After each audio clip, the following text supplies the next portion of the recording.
Bapak akan mengabsen terlebih dahulu. Rojan presentasi. Egi, Hadir Pak. Saka, Asa, Hadir. Aurel, Hadir Pak. Nana. Hadir. Ya, berhubung alhamdulillah di sini kita bisa berkumpul dengan lengkap. Jadi Bapak akan membahas materi hingga selesai. Lalu kita minggu depan bisa ujian. Siapa? Oke, materi terakhir pada sore hari ini adalah Islam pada masa Khulafaur Rasyidin. Siapa yang tahu Khulafaur Rasyidin itu apa?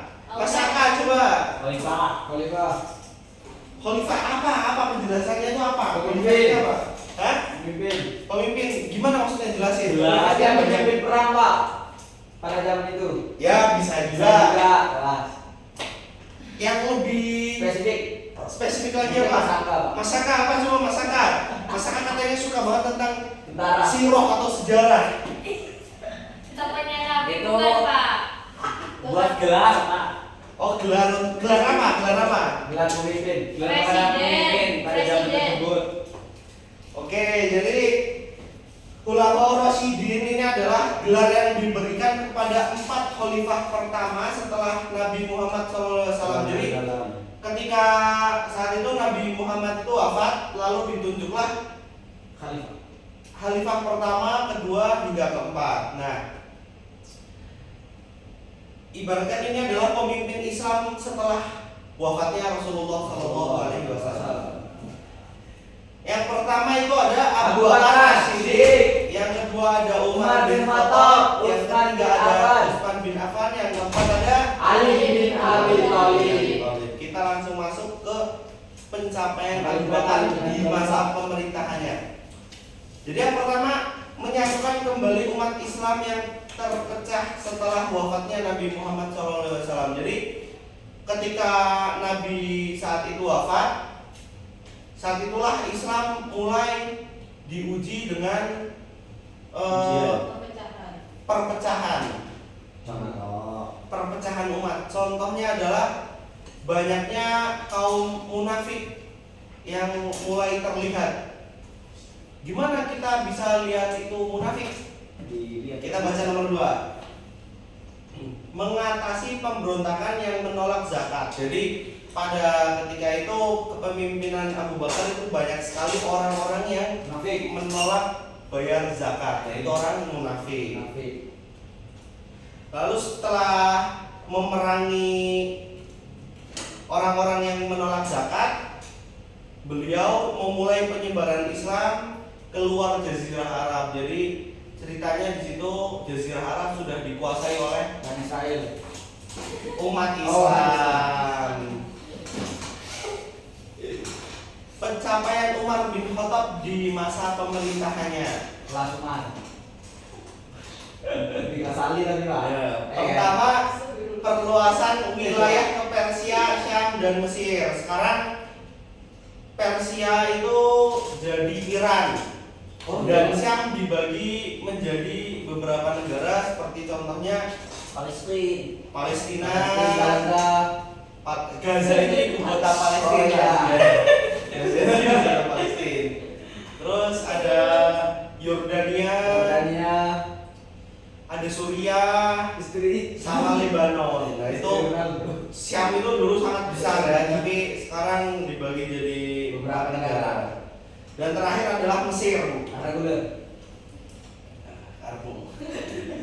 Terus yang kedua, mendirikan sistem administrasi pemerintahan seperti Baitul Mal. Ada tuh nggak Baitul Mal itu apa? Tempat buat pengumpulan zakat. Ya. Tapi yang lebih spesifik luasnya lagi apa? Jadi Baitul Mal ini termasuk untuk pengurusan zakat juga, tapi dia juga ada untuk pengaturan administrasi di dalam keuangan sebuah negara. Jadi tugasnya nggak cuma itu doang. Terus yang ketiga adalah membuat kalender Islam atau kalender Hijriah yang kita kenal dengan kalender Islam. Ya. Kita lanjut ke pencapaian Utsman bin Affan. Coba Mas Saka baca. Satu, kualifikasi Al-Quran untuk menjaga keseragaman bacaan. Dua, melanjutkan perluasan wilayah Islam Kopi Kauter Indonesia. Tiga, membangun nama dalam Islam pertama. Nah, yang pertama kodifikasi Al-Quran untuk menjaga keseragaman bacaan. Pertama, kodifikasi itu apa sih Pak? Nah, kodifikasi itu adalah jadi di zaman sahabat ini Al-Quran itu mempunyai banyak bacaan. Contohnya seperti wadduha bisa dibaca wadduhe. Nah, Kopi. enggak gitu. Oh, enggak gitu. Ada kaidahnya. Oh, ada ada kaidahnya. Jadi salah satu terpecah belahnya umat Islam itu salah satunya tentang Al-Quran ini, karena bacaannya ada yang beda, jadi makna dan artinya juga akan berbeda. Jadi disatukan jadi Arab yang kita kenal tuh fushah, bacaan fushah, dan ditulis, dijadikan tulisan, dibukukan menjadikan Al-Quran. Selanjutnya akan melanjutkan perluasan wilayah Islam ke Afrika Utara dan Asia Tengah. Senegal. Islam pokoknya masuk Afrika ya. Afrika. Ya, Afrika. Terus yang ketiga adalah membangun Armada Laut Islam pertama. Jadi karena saat itu Islam sudah sangat luas, jadi kita juga perlu pengamanan dari segi laut, tidak hanya darat gitu. Kita lanjut ke pencapaian Ali bin Abi Thalib di masa pemerintahnya. Coba Mas Edi membaca. Ya. Yang pertama itu mengatasi konflik atau masalah internal umat Islam pada perang Jamal dan Siffin. Yang kedua, memperbaiki sistem hukum dan keadilan pada zaman itu. Yang ketiga, mendorong pendidikan Islam di tengah konflik atau masalah politik. Nah, jadi di masa Ali bin Abi Thalib ini karena kerajaan Islam ya itu udah besar sekali, itu mulai ada konflik internal di masalah politik. Pasti lebih banyak orang yang berbeda pendapat, dan karena di situ masih banyak perang, jadi agak turun di masalah pendidikan. Jadi di masa Ali bin Abi Thalib ini mulai lagi meningkatkan ibaratnya SDM-nya mulai ditingkatkan. Nilai-nilai yang bisa diteladani coba Mbak Nana dibaca. Pertama, kejujuran dan amanah pada masa Abu Bakar As-Siddiq. Dua, keadilan dan ketegasan pada masa Umar bin Khattab. Kemudian ketiga, kedermawanan dan kebijaksanaan pada masa Utsman bin Affan. Kemudian terakhir, keberanian dan kesabaran pada masa Ali bin Abi Thalib. Oke. Kita lanjut ya.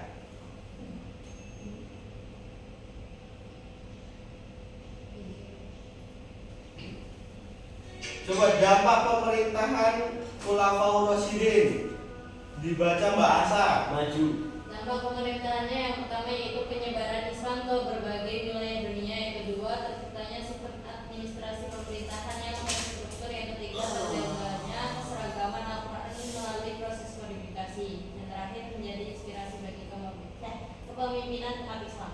Nah, jadi setelah Nabi Muhammad SAW yang telah memimpin Islam dari zaman jahiliyah hingga zaman Islamiyah, lalu dilanjut dengan 4 pemimpin yang bisa kita jadikan contoh juga sebagai kita laki-laki nanti untuk menjadi pemimpin dalam rumah tangga. Ya, mungkin cukup sekian. Jika ada yang ingin bertanya silahkan. Tidak ada. Berarti Bapak yang bertanya. Fuck me. Astagfirullahaladzim. Gimana? Lorong udah jelas kok di web yang sama kok. Oh iya. Sini. Literasi. Kamu mau cut sendiri juga gak ada yang ikut. Enggak. Oke, siapa saja yang termasuk dalam Khulafaur Rasyidin? Ali bin Ali bin Abi Abi Thalib. Terus, Umar bin Khattab. Khattab. terus, Jafar. terus. Abu Bakar. Yang cewek kok ada apa ya? Benar ya. Utsman. Kita lanjut. Apa peran utama Khulafaur Rasyidin setelah wafatnya Nabi Muhammad SAW? Menyatukan Islam kembali. Memimpin. Ada lagi? Pengganti Rasulullah. Ya. Yo. Survei membuktikan. Teng teng. Memimpin. Wes, teng teng. Kelas pagi. Mendekati semua ya. Iya. Kita lanjut. Siapa yang menjadi khalifah pertama setelah Nabi Abu Muhammad Bakar. SAW wafat? Abu Bakar. Survei membuktikan. Wih. Petot. Apa yang dilakukan Umar bin Khattab selama masa kepemimpinannya? Bersikap adil dan tegas, Pak. Kodifikasi Al-Quran. Bukan modifikasi salah itu. Baitul Mal.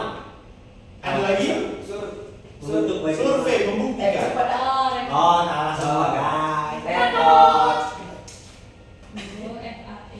Siapa yang menjadi khalifah keempat dalam Ali, Khulafaur Rasyidin? Ali. Ali. Ali lah. Benar. Apa yang menjadi kontribusi utama Khalifah Ali bin Abi Thalib dalam sejarah Islam? Untuk Baitul Mal. Membentuk Baitul Benar. Itu benar. Oke, survei membuktikan. Petot. Oh, salah. Salah ya. Itu namanya jawab. Tadi mau jawab itu. Allah. Lanjut, apa yang menjadi ciri khas kepemimpinan Utsman bin Affan? Dia tuh ini Pak pintar. Kodifikasi Kodifikasi Al-Quran. Al-Quran. Oke. Baik terus. Petot. Oke, bener ya. Betul, Pak. Lanjut. Salah. Ini sampai 100 ya. Ya Pak, nggak apa-apa. Siapa yang dikenal Al-Faruq? Dan mengapa? Abu Bakar. Abu Bakar. Bukan. Umar. Umar. Al-Faruq. Survei membuktikan. Mal. Anjay. Astagfirullah, masaka. Ya, Aku maaf. sering ikut saya ke kantor ya. Iya, Pak. Ngopi gitu. Umar, Pak. Siapa yang menjadi khalifah kedua setelah Abu Bakar? Kedua. Utsman bin Affan. Utsman bin Affan. Hah? Bin Affan. Utsman bin Affan. Utsman bin Affan, Pak. Kotor. Ini kelihatan ini Beneran, anak-anak. beneran. Nggak pede aja. Beda aja yang penting enggak. Apa yang menjadi alasan utama pemilihan Abu Bakar sebagai khalifah pertama? Karena Abu Bakar Dekat dengan Nabi, sangat dekat dekat dengan sama Nabi. Nabi. Karena dekat dengan Nabi. Oh. Oke, survei membuktikan. Ayo, Pak. Apa habis? Pak, benar kata saya, Pak, dekat dengan Nabi. Aku nggak masuk kamera ini. Yumkin hadalam ini idza wajatum khata'an famili wa Oh, min tak, asyaitan tak, wa idza Oh, wajatum oh. sawaban familallahi ta'ala wahda. Oh, Mungkin cukup sekian dari saya. Bila ada salahnya itu dari diri saya sendiri dan setan, dan bila ada benarnya hanyalah dari Allah SWT. Oh, ya. Astagfirullah. Mungkin cukup sekian, kita pertemuan minggu depan langsung ulangan ya. Siapa? Kira. Langsung. Wassalamualaikum warahmatullahi wabarakatuh. Waalaikumsalam warahmatullahi wabarakatuh. Bentar, stop. Terakhir, Tenang bro, terakhir. Yumkin hadalam ini. Oh, Yuk masuk tuki, mungkin udah bini. Izin mengazam ini. Assalamualaikum. Vamos. Famus terus. Lah minta akses. Minta ah. Wait. Nggak sih,